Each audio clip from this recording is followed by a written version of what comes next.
हम नमन करते हैं अपने शहीदों को।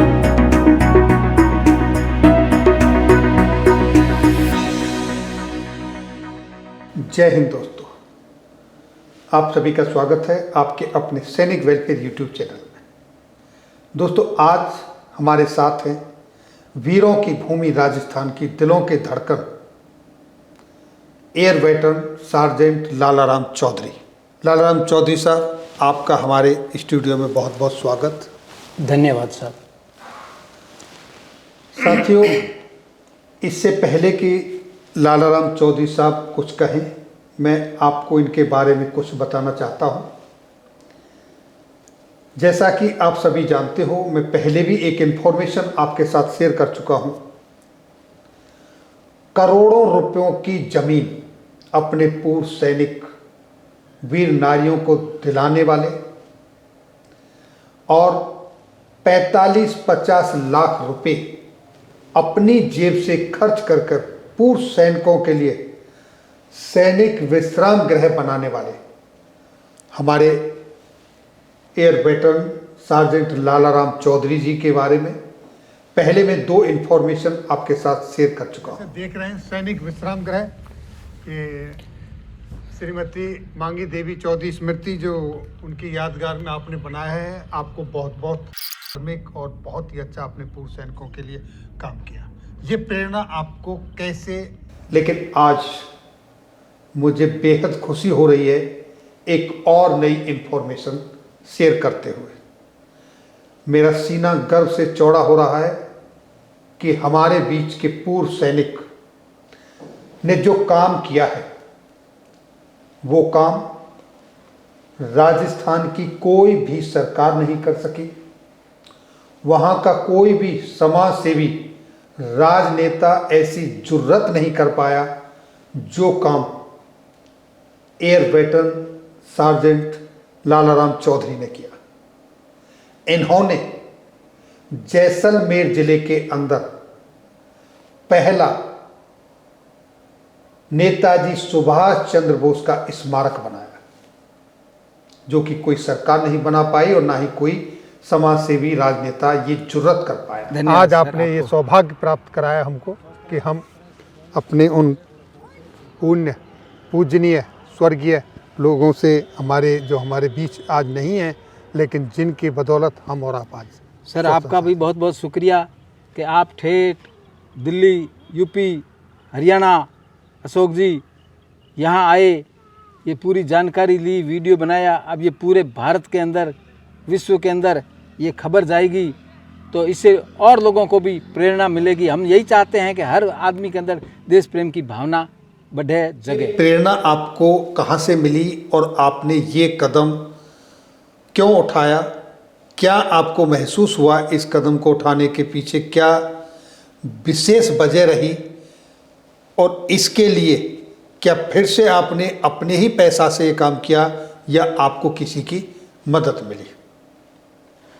सबसे पहले तो मैं सैनिक वेलफेयर न्यूज़ को चलाने वाले इसके मालिक कैप्टन लोकेंद्र सिंह जी को मैं बहुत बहुत धन्यवाद देना चाहता हूं कि आज उन्होंने मुझे अपने स्टूडियो में बुलाकर नेताजी सुभाष चंद्र बोस के बारे में कुछ कहने का सुअवसर दिया। साहब, मैं तो समझता हूँ इससे बड़ा तो कोई सौभाग्य हो ही नहीं सकता कि हम नेताजी के बारे में कुछ बात करें पब्लिकली और कुछ किसी भी तरह की नेताजी के बारे में हम सेवा कर सकें। साहब, जो आप कह रहे हैं कि प्रेरणा कहाँ से मिली, मुझे सर 2-3 साल पहले से ही, जब से ये मूर्ति का अनावरण हुआ उससे 3-4 साल पहले मेरे पास जयपुर से और कहीं से फ़ोन आते थे कि इस बार हम नेताजी की जयंती हम जैसलमेर में मनाएंगे। मुझे का पता करना उनकी मूर्ति कहाँ लगी है या स्मारक कहाँ है। मैंने सर पता किया, जैसलमेर में कहीं भी नहीं थी। मुझे भी बड़ा दुख हुआ कि जिन्होंने देश को आज़ाद करवाया, ऐसे तो सभी को जानते हैं कि नेताजी ने देश को आज़ाद करवाया, कोई किसी अलग अलग, कोई किसी का नाम लेता है, कोई किसी का नाम लेता है। लेकिन जब मैंने एक बार कहीं पत्रिका में पढ़ा कि इंग्लैंड के जब प्रधानमंत्री पहली बार जब कलकत्ता में पधारे थे, उनसे पत्रकारों ने पूछा कि आपने भारत को द्वितीय विश्व युद्ध जीतने के बावजूद इतना जल्दी आज़ाद क्यों कर दिया। तो साहब उन्होंने प्रधानमंत्री, इंग्लैंड के प्रधानमंत्री ने जो जवाब दिया तो विश्वास नहीं होता। उसने कहा कि नेताजी सुभाष चंद्र बोस के कारण ही हमने भारत को इतना जल्दी आज़ाद कर दिया। अब साहब उस आदमी के लिए अगर हम उनका स्मारक नहीं बनाए या फिर हम उनको साल में एक बार उनको उनके जन्मदिन पे याद नहीं करें तो साहब ये तो एक तरह का पाप होगा हमारे साथ। जिस आदमी ने देश के लिए क्या नहीं किया साहब, 60,000 की नफरी के साथ आज़ाद हिंद फौज ने लड़ाई की अंग्रेज़ों से, तभी ये अंग्रेज़ हमारे देश से गए थे, ऐसे थोड़ी गए थे। और उस आदमी को हम भुला चुके थे साहब। इससे ज़्यादा तो हम कृतज्ञ हो ही नहीं सकते। तो हम कृतज्ञ नहीं हो सकते साहब, हम सैनिक हैं, हम सैनिक थे, सैनिक हैं और मरते दम तक सैनिक ही रहेंगे। तो साहब बड़ी अच्छी बात की आपने। हमें, और जब आपने इसका अनावरण किया, हाँ सर, नेताजी सुभाष चंद्र स्मारक का, तो मैंने ये खबर टाइम्स ऑफ इंडिया के अंदर पढ़ी थी और उसका उद्घाटन करने के लिए तत्कालीन पर्यावरण मंत्री हेमाराम चौधरी जी आए थे सर। तो क्या आपको किसी तरह की कहीं से कोई मदद मिली इसके लिए या पूरा खर्चा आप ही ने किया? साहब इसके लिए सरकार की तरफ से कुछ नहीं मिला। मैंने स्मारक पूरा मेरे पैसे से ही बनाया था, लेकिन उद्घाटन से पहले मैं बहुत शुक्रगुजार हूँ आशू सिंह जी राजपुरोहित, जिन्होंने 80,000 रुपये दिए, श्रवण जी चौधरी 20,000 दिए, उदाराम जी चौधरी 10,000 दिए, जीतू जी यादव 10,000 दिए, रमेश खत्री 20,000 दिए और बाद में गंगाराम जी चौधरी जो सुथार मंडी में व्यापारी है, उन्होंने भी एक दिन मुझे कहा कि आपने इतना बढ़िया काम किया है, 50,000 मेरी तरफ से। तो साहब इन लोगों का सहयोग है। खर्चा तो उसमें कुल 6.5 लाख का लगा था, तो 2-2.5 लाख रुपए ये आए, बाकी 4-4.5 लाख तो मेरे घर से ही मेरा ही लगा हुआ है। तो मैं ये आपसे जानना चाहूँगा कि पहले आप सैनिक विश्राम गृह के लिए 45 लाख रुपए ऑलरेडी खर्च कर चुके हो। दूसरा, आपने यहाँ पर ये जो खर्च किया, क्या इसमें अपने जवानों का, सैनिकों का, पूर्व सैनिक या सेवा में जो हैं उनका कोई कंट्रीब्यूशन था या फिर ये अपने वहाँ के जो लोकल, जैसा कि आपने एक व्यापारी का नाम लिया, क्या इस तरीके जन मानुष का इसमें सहयोग रहा? जितनों का मैंने नाम लिया उतनों ने दिया। किसी सैनिक का, कोई सर्विंग रिटायर्ड सैनिक, किसी का कुछ भी नहीं है।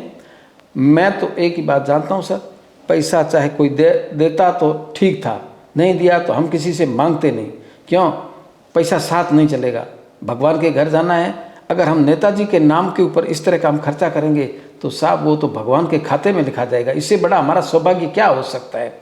मैं हकीकत आज बताता हूँ मेरे प्यारे सैनिक भाई परिवार वालों, देशवासियों, मैं हकीकत बता रहा हूँ। ऐसे नहीं कि मेरे पास कोई बहुत बड़ा पैसा है इसलिए मैं ये लगा रहा हूँ। आज भी मेरी 5 लाख की केसीसी बैंक मांग रही है, मेरे को 5 लाख रुपए वो भरने हैं। इसके अलावा लाख रुपए मैंने अभी किसी सेठ से लिए थे, उसके अंदर अपने जो नेताजी की जो मूर्ति लगी हुई है उसमें मैंने एक पानी का टांका बनाया, क्योंकि पौधों को पानी पिलाना बहुत ज़रूरी है। उसमें 1 लाख का टांका मैंने अभी बनवाया है, तो उसके लिए मैंने एक सेठ से 1 लाख रुपए लेकर के वो बनाया और उसको मैंने कहा फसल निकलने पर मैं आपको 1 लाख रुपए दे दूँगा। तो साहब उसमें सैनिकों का कुछ नहीं, जो नाम मैंने 5 नाम बताए उन्हीं का ही है और भगवान उनका भला करे। उन्होंने अपने मन से दिया, हमने लिया। और क्योंकि नेताजी तो सबके हैं साहब, मैं कैसे कहूँ कि नहीं लूँगा। खुशी से अगर कोई देता है तो वेलकम है सर। तो क्या आप नेताजी की जो जयंती मनाई जाती है उस समय अभी तक आपने उस स्मारक में कोई जयंती मनाई नेताजी की, या कोई बड़ा प्रोग्राम करने की आपकी कोई इच्छा है? अभी उद्घाटन के बाद में उसके अंदर कोई बड़ा फंक्शन नहीं हुआ है साहब।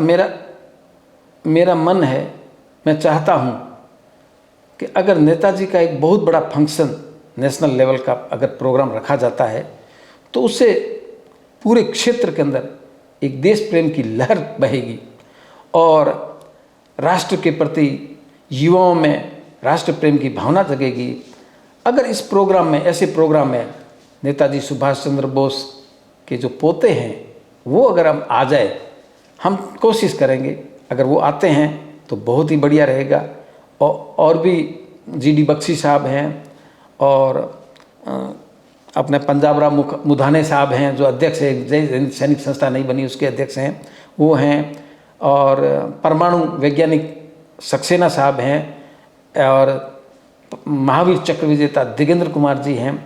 ऐसे लोगों को हम बुलाएंगे, अगर वो आएंगे तो एरिया के अंदर बड़ी खुशी की बात होगी और एक देश प्रेम की भावना जागेगी। ऐसा हमारा मन है, हम ऐसा प्रोग्राम करें, अगले साल करेंगे। आपको जिन लोगों ने कंट्रीब्यूशन दिया है इस काम को करने के लिए, नेताजी का स्मारक बनाने के लिए, हाँ सर, मैं तो चाहूँगा कि आप उनमें से क्यों ना किसी को चीफ गेस्ट बुलाएं। आप उन लोगों को बुलाना चाहते हो जिन्होंने कोई कंट्रीब्यूशन ही नहीं दिया। ये 2022 की बात है, क्या तब से लेकर अब तक ये इन्फॉर्मेशन उन लोगों तक गई नहीं? आपको ऐसा नहीं लग रहा कि आप किसी ऊपर वाले को खुश करने की कोशिश कर रहे हैं और उसको नज़रअंदाज कर रहे हैं जिन्होंने आपका सहयोग दिया? सब बात तो आपकी सही है बिल्कुल। चीफ गेस्ट तो जैसे आशु सिंह जी है, इनको बनाना चाहिए, लेकिन आशु सिंह जी है, मैं हूँ, हमको कितने आदमी जानते हैं। अगर बड़े चेहरों को हम बुलाएंगे तो आजकल के जितने युवा लोग हैं वो उन बड़े चेहरों को देख करके, उनकी बातों से, उनके भाषण से वो प्रभावित होंगे साहब, उससे उनका असर ज़्यादा जाएगा। मैं नहीं समझता कि आज की तारीख में सार्जेंट लालाराम चौधरी से ज़्यादा कोई बड़ा आदमी है सर। ये तो आप जिसने 45 लाख रुपए पूर्व सैनिकों के लिए विश्राम गृह बनाने के लिए खर्च कर दिए, जिसने संघर्ष करके पूर्व सैनिकों को, वीर नारियों के लिए करोड़ों रुपए की जमीन उनको दिला दी। और जब इसके ऊपर मैंने लोगों के साथ ये इन्फॉर्मेशन शेयर की तो आज उसको लगभग 6 लाख लोग देख चुके हैं। तो मुझे नहीं लगता कि air veteran sergeant Lalaram Chaudhary से कोई बड़ा चेहरा होगा। सर, ये तो आपका बड़प्पन है जो आप मेरे बारे में ऐसे कह रहे हैं। और हाँ, मेरे पास भी हज़ारों फ़ोन आ चुके हैं और उनके लोगों के दिल के अंदर उन्होंने मुझे जगह दी है, मैं बहुत खुश हूँ। लेकिन मैं तो यही चाहता हूँ कि नेताजी की शिक्षाओं का ज़्यादा से ज़्यादा प्रसार हो और युवाओं में देशभक्ति की भावना ज़्यादा से ज़्यादा बढ़े। इसीलिए कोई चर्चित चेहरे, जो बड़े चेहरे थे, जैसे GD बख्शी साहब हैं या उनके नेताजी का पोता, अगर नेताजी का पोता आता है तो हमारा बड़ा भाग्य होगा। हम तो इस तरह हम इसलिए उनको बुलाना चाहते हैं कि उनको नाम से ही बहुत लोग आएंगे, दुनिया भर के लोग आएंगे, हज़ारों लोग आएंगे सुनने के लिए कि बख्शी साहब क्या कर रहे हैं या नेताजी के पोते साहब। ऐसा हमारा कहाँ भाग्य, जो ये तो देवता हैं साहब, ये तो भगवान श्री सीताराम जी के बराबर हैं, नेताजी सुभाष चंद्र बोस। अगर उनका पोता यहाँ आता है तो हमारा तो बड़ा अहोभाग्य होगा साहब, और हज़ारों लोग आएंगे देखने के लिए, उनकी बातों को सुनने के लिए। तो साथियों, आपने सुना, ये हमारे air veteran sergeant Lalaram Chaudhary ji के विचार थे। आप समझो, बॉर्डर का ज़िला एकदम जैसलमेर, जो कि पाकिस्तान बॉर्डर पर लगा हुआ है, वहाँ जैसा आप सभी जानते हो राजस्थान वीरों की भूमि रही है। राजस्थान का जो इतिहास है वो अपने आप में बयां करता है। अगर आज भी हम राजस्थान की चर्चा करें और इस चीज़ का जिक्र ना हो कि देश की सबसे ज़्यादा वीर नारियां राजस्थान में हैं आज भी, और बॉर्डर के ज़िले जैसलमेर में जिस तरीके से लालाराम चौधरी जी वहाँ से देश प्रेम की भावना जगाने की कोशिश कर रहे हैं और उन्होंने जो अतुलनीय कार्य किया है, ये वाकई सराहनीय है, अपने आप में विशेष है। तो दोस्तों, आज हमारे बीच आए लालाराम चौधरी जी और उन्होंने जो अपने विचार हमारे साथ रखे, ये बड़े सौभाग्य की बात है। मैं अपने आप को धन्य समझता हूँ कि आज मुझे मौका मिला लालाराम चौधरी जी का इंटरव्यू करने का।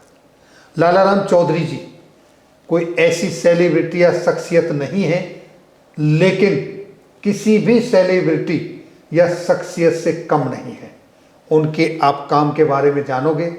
पहले मैं इनके बारे में 2 इन्फॉर्मेशन आपके साथ शेयर कर चुका हूँ, उनका लिंक आपको वीडियो के डिस्क्रिप्शन में मिल जाएगा, आप उनको भी देख सकते हैं। और आज की बात हमारी आपके साथ हुई, मैं आपका एक बार पुनः अपने स्टूडियो में आने के लिए धन्यवाद देता हूँ। बहुत बहुत धन्यवाद कि आपने अपना बहुमूल्य समय निकाला और हमको धन्य किया। बहुत बहुत धन्यवाद। आपको भी धन्यवाद। जय हिंद। जय हिंद। हम नमन करते हैं अपने शहीदों को और नमन करते हैं हम चौधरी लालाराम जी को, जिन्होंने ये कार्य किया है। इन्हीं चंद शब्दों के साथ मैं आप सबसे अपील करता हूँ कि इस तरह की जो पॉजिटिव, सकारात्मक जो इन्फॉर्मेशन है, सूचनाएं हैं, ये आप अपने सभी भाइयों के साथ शेयर करें, ताकि जो लोग अपने समाज के लिए, अपने शहीदों के लिए, अपनी देश की रक्षा कर रहे पूर्व सैनिकों के उन परिवारों के लिए जो आज हमारे बीच नहीं रहे, अपना सब बलिदान देके इस दुनिया से चले गए, मदद करें, आगे बढ़ें और अपना सहयोग दें। फिर मिलेंगे किसी नई जानकारी के साथ अगली वीडियो में। तब तक के लिए जय हिंद, जय भारत। बहुत बहुत धन्यवाद सर।